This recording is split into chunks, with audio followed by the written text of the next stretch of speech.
Back in 2018, Marvel New Media teamed up with Stitcher to produce the audio drama series Wolverine: The Long Night. Capitalizing off the seemingly endless podcast boom, the weekly series offered a more mature presentation of the popular Marvel Comics character while utilizing the radio drama format that had found a recent resurgence. It also separated itself from audiobooks by having a noticeably bigger budget, with its cast featuring The Hobbit's Richard Armitage, Tony Award winner Celia Keenan-Bolger, and a handful of notable character actors. The series earned solid reviews and even a few awards, prompting a sequel season, The Lost Trail, in 2019. The project then pivoted to a partial adaptation of Kurt Busiek's comic Marvels, which on a personal note was a perfect distraction during those first few months of the pandemic. But we're not here to talk about all that today. Instead, let's talk about what the competition was doing, because it wasn't long before DC wanted in on the action. Its parent company, Warner Media, announced a partnership with Spotify in 2020, which was then expanded in early 2021 to include 10 audio drama series centered around noteworthy DC Comics characters. And to the surprise of no one, the first one was about Batman. Everything is cool when you're Batman. Everything is Batman. Batman Unburied officially debuted on May 3rd, 2022, and climbed to the top of the Spotify podcast charts just a week later. As a lover of both podcasts and Batman, I was all on board to give this series a shot. But then I saw who was writing it. David S. Goyer. Goyer is a complicated figure. His writing credits somehow include some of the best and worst comic book media out there. He's also made some legitimately awful comments in the past, yet keeps getting consistent work. Having Goyer's name attached to the series suddenly made it a toss-up. Sure, he was involved in the Dark Knight trilogy, but he was also partially responsible for the BVS debacle. And since this was a podcast, it likely meant he wasn't going to have the same oversight as if he were working on a film. That thought alone kept me away from this series for a while. But while building the home office I'm currently using to record and edit this video, I decided to finally bite the bullet and give the series a chance. And part of me still wishes I hadn't. Yeah, Batman Unburied is a bit of a mess, but before I explain why, let's dive into the story. Full spoilers from here on out. The first 2 episodes are incredibly promising, as they introduce a wildly different interpretation of Bruce Wayne, played by Black Panther's Winston Duke. Instead of an eccentric billionaire, Bruce is a forensic pathologist working in the basement of a hospital run by the still very much alive Thomas Wayne. Bruce gets attacked by the Harvester, a serial killer who turns out to be the lesser-known cannibalistic comics villain Cornelius Stirk.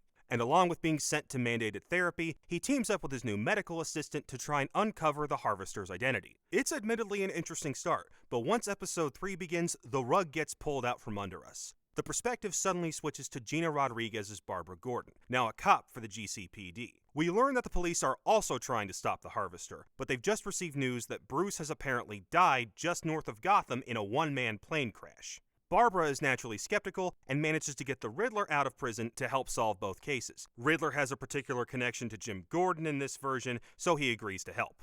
We then jump back and forth between the Barbara-Riddler duo and Bruce, and eventually find out that not only is he not dead, but he's been kidnapped and has his mind trapped in a dreamlike virtual reality. It turns out all of this was orchestrated by Stirk and Dr. Hugo Strange, revealed in the virtual world as Bruce's therapist in disguise. Strange is bent on robbing Bruce's personal vault by stealing his mental key, basically the same scheme as the opening scene from Inception. Bruce manages to break free, Barbara and Riddler infiltrate Strange's lab, and the three escape not only Strange, but a group of corrupt GCPD cops. Batman then discovers Strange has been murdered and uses his detective skills throughout episode 7 to figure out that he was working with Stirk. At this point, it looks like episode 8 will be the big climactic showdown.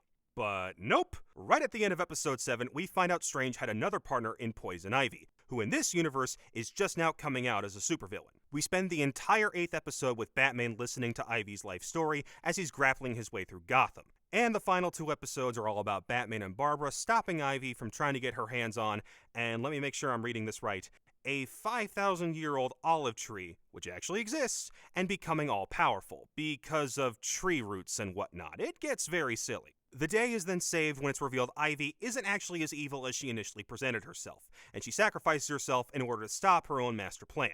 Harvester gets one last chance for some psychotic rambling before getting killed, Barbara gets fired from the GCPD because of her corrupt co-workers, Batman stops Riddler's attempt at escaping Arkham, and Ivy gets fully resurrected and reveals herself to her college sweetheart, whose very mention caused her last-minute face turn. So yeah, the series has a strong start, but the messy execution in the second half leads to a flat ending. But before we get into the show's narrative faults, we should discuss the performances. Winston Duke's casting as Batman was the obvious headline grabber when the series was first announced, and I give the creators credit for taking a chance on him. Not having a visual component gave the series the chance to experiment with out-of-the-box castings, something they're obviously much less inclined to do in live action. And while I enjoy Dukes' presence as M'Baku in the MCU, he struggles with this role. I get the sense Duke was going for an aloof, introverted performance with his Bruce Wayne, but it comes off like he's almost sleepy during most of his scenes. He even sounds like he's on the verge of a yawn during the opening of each episode. You're listening to Batman Unburied. And then there's the decision to use the growly Nolan-era voice whenever he's Batman. You know, the thing people have been making fun of for nearly 15 years. I know it's cliche at this point to compare any Batman property to the animated series, but Kevin Conroy, rest in peace, had this figured out way back in 1992 when he made the difference between Bruce and Batman's voices subtle. Bye-bye. This computer checked that fiber against every animal species known to man. And even the most recent film version of Batman toned down the voice thing quite a bit. Luckily, the rest of the cast makes up for it. Hassan Minhaj brings a perfect amount of sarcasm into his Riddler that he nearly steals the whole series. Jason Isaacs has done well in a number of DC properties and does a fine Alfred across 3 episodes. Gina Rodriguez is solid as Barbara, but it is a little difficult to differentiate her from Ashley Birch whenever Babs is talking with Vicky Vale. And to the surprise of no one, Lance Reddick is outstanding as Thomas Wayne. But special mention must be made of Sam Witwer as the Harvester. Admittedly, I mostly know Witwer from his role as Starkiller in the Force Unleashed games and his monstrous Star Wars trivia skills. But he's actually much more interesting whenever he gets to play unhinged characters. He's also a big reason why Darth Maul has seen such a resurgence in the Star Wars franchise over the last decade. Kenobi.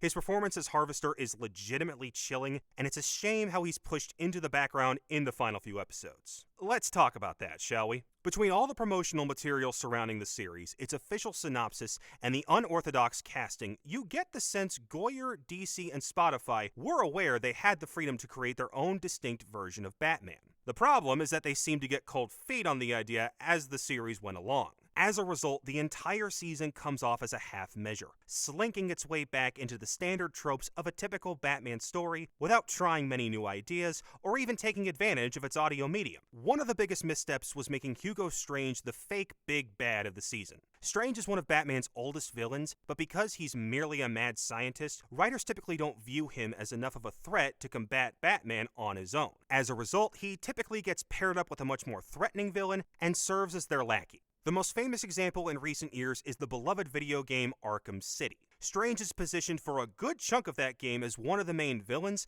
thanks to his control over the Arkham City project. You'll spend hours of the game with Strange in the background, counting down the hours until the ominous Protocol 10 begins. But just when it looks like you've reached the climactic showdown with him, Ra's al Ghul, who had only been a side character up until that point, stabs him in the back, casts him aside, and reveals he was overseeing Strange the entire time.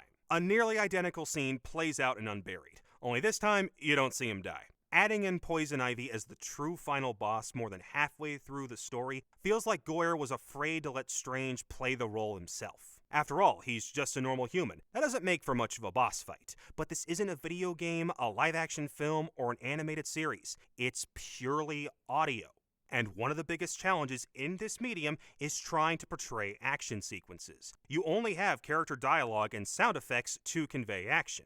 And while that's fine if someone is trying to fire off a gun or drop a smoke bomb, fight scenes tend to get more awkward the longer they play out. It's why Batman spends so much time in this show just swinging across skyscrapers listening to audio tapes, and why the final confrontation is a little difficult to get through while trying to fully grasp everything that's happening. But the solution was right there in front of them. Remove Ivy from the equation and let Strange be the main villain. Let's be honest, for as much time as she got in those final few episodes, the story doesn't really need her in order for that virtual world plot to work. It would have been fine if they had just kept the story going where Bruce is stuck in his mental prison while Barbara and Riddler spend more time in the real world trying to find a way to free him.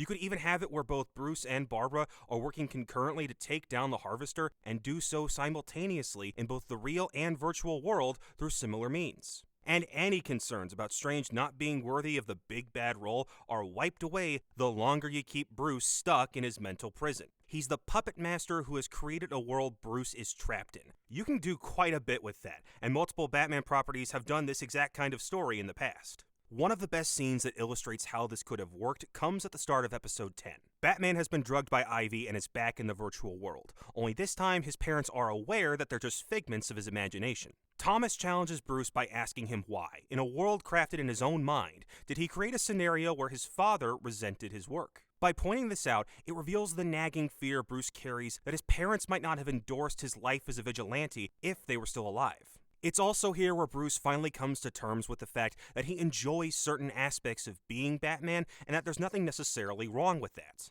It's a perspective that hardly ever gets brought up in Batman properties, especially in a post-Nolan trilogy world. This conversation is easily one of the best scenes of the season, and neither a punch nor batarang ever gets thrown.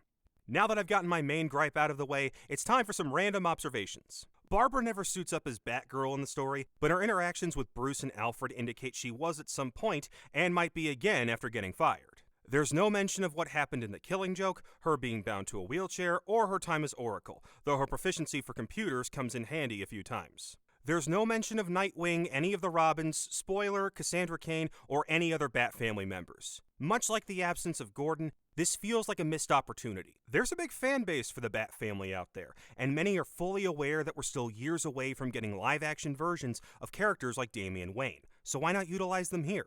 The only nod to any noteworthy Batman comics I noticed was Riddler knowing Batman's identity and quoting a line from the end of the original Hush series. Calendar Man does pop up in Arkham, which some might see as a callback to the Long Halloween. And thankfully, he's not a red herring this time like he was in that series. The show has a couple of callbacks to the Grey Ghost, the homage to the Shadow played by Adam West back in the animated series. West passed away back in 2017, and while there's not an official cast listing confirming who voiced the Ghost in this show, they managed to find a spot-on impersonator of West's iconic delivery. Strange is voiced by John Rhys Davies, aka Gimli from Lord of the Rings. That means 2 Tolkien dwarves have made their way into the superhero podcasting game. There's a connection here, I just know it.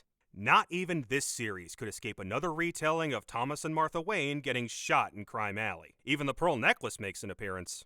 Trying to establish the visuals of a setting for the listener is one of the great challenges every audio drama faces. Wolverine was able to pull this off twice, placing the listener in an isolated Alaskan town in the first season and the Louisiana Bayou in season 2. Both provided so many details through dialogue and background noise that you're able to easily paint a mental picture of each environment. But there's no real attempt at trying that with Gotham, despite the city often serving as its own character in numerous Batman stories. When the story isn't placed in one of Bruce's visions, it's often confined to a small enclosed space like the GCPD headquarters, Wayne Manor, or certain areas of Arkham Asylum. If you asked me to name any specific details about this version of Gotham, I wouldn't be able to. So where do we go from here? Well, Batman Unburied Season 2 has already been announced, and shows based on Superman, Wonder Woman, Lois Lane, the Joker, Batgirl, Catwoman, Harley Quinn, Katana, and the Riddler are all apparently still on the way. But there haven't been many announcements about any of those shows since the initial 2021 announcement, and it's hard to tell what the plans are for any DC characters given the multiple changes in leadership over at Warner Bros. Discovery, so stay tuned on that front. If I had any grand thesis statement to wrap this all up in a neat little bow, it's that at this point in the tsunami of superhero content, the only way you're truly going to stand out is if you're not afraid to shake up the status quo. Because the status is not quo. Batman Unburied brings a unique format to the table and teases its listeners with the idea of something completely different, only to backtrack its way into a quote-unquote standard Batman story. But when you look around at the rest of modern Batman media, you realize how truly outdated that notion is. There are literally 2 Batmen running around in the comics right now. One is black, and the one you're probably more familiar with was recently kinda sorta dead. Again. We've got a new Batman animated series on the way that looks to be a callback to the classic 90s series. The Harley Quinn animated show is 3 seasons deep into poking fun at every corner of the DC universe and heavily features Batman. The 2 current Batman video games feature Bruce either as a dead guy or turned evil. Even the latest Batman film was trying to do its own thing, while still taking notes from lesser-known versions like Earth 1 and the Telltale series. And if you've just been given the tools to write your own Batman story, one that apparently an entire podcast franchise is going to build off of, why would you want to make it as unremarkable as possible? Alright guys, thank you so much for listening. The support I've already received for this channel has been incredible. If you liked this video, please sure to leave a like, subscribe, hit that bell, leave a comment, all that good stuff. And if you did listen to Batman Unburied, let me know what you thought of the show down in the comments. And tell me what you thought of this review. Was I too harsh or was I spot on? As for what's next, I've got a bunch of videos lined up for the first half of 2023, so stay tuned.